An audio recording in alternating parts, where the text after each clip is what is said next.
Les embaumeurs. Les vieux Égyptiens vénéraient fort les morts.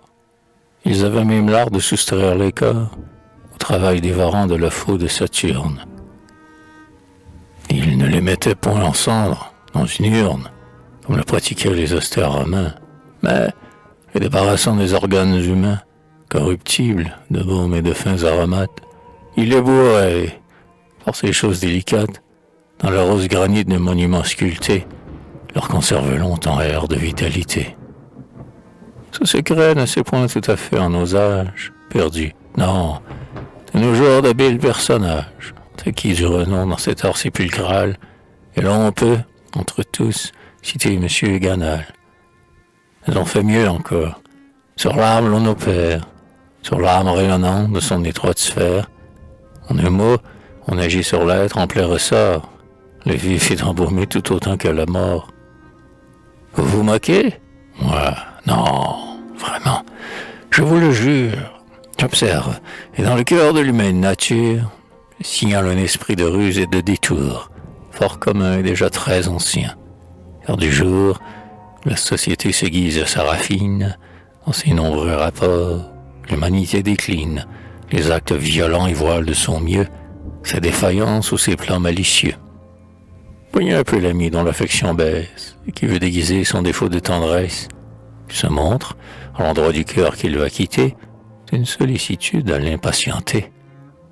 Shakespeare l'avait dit, ce grand devin des âmes, lorsque de l'amitié les admirables flammes commencent à pâlir, elle redouble d'art et vous comble de soins, d'honnêteté, d'égard.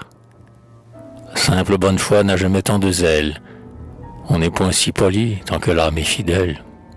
Trop de pas, trop de mots sont les signes certains d'une amitié qui meurt et d'un cœur qui s'éteint.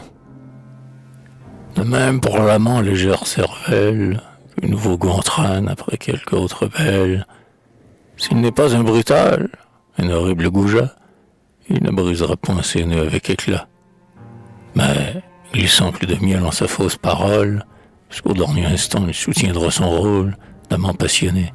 Ce ne sera alors que chose empressement, que sensible transport, promesse de plaisir, baiser, cajolerie, et même de cadeaux une abondante pluie.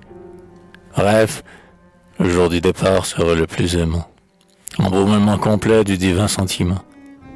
Maintenant arrivons aux hommes de l'idée, ces graves penseurs dont l'âme est possédée, du seul amour du vrai, soi-disant. Nous verrons qu'ils s'usent du même art suivant leur passion. Un critique veut-il couper court à la gloire, d'un rumeur trop ardent à remplir la mémoire, ses concitoyens du doux bruit de ses vers? Il cueille pour son front les lauriers les plus verts, chante le beau printemps de sa verve à tue-tête, l'exalte outre mesure, et puis après le traite de musée, le poète en faillite et glacé. Il l'embaume en un mot dans son brillant passé.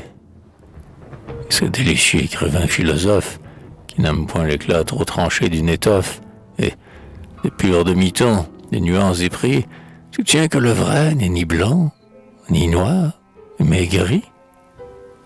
Quand tout doucettement il attaque et ruine un grand culte basé sur l'essence divine de cet être adorable, étonnant, merveilleux, qui les faibles aima seul et parla pour eux, tout en le dépouillant de son nimbe céleste, il lui garde respect, et, saintement funeste, il embaume le Dieu dans l'éloge exalté des sublimes vertus de son humanité.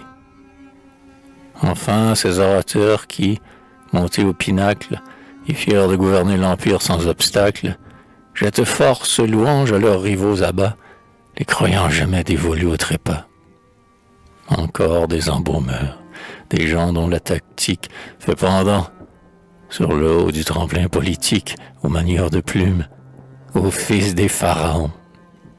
Le temps vous a traité de terribles façons. Il a fauché vos dieux, vos cités et vos temples, mais il nous est resté de vous de bons exemples. Et longtemps, bien longtemps, l'art de vos embaumeurs trouvera parmi nous de fervents sectateurs.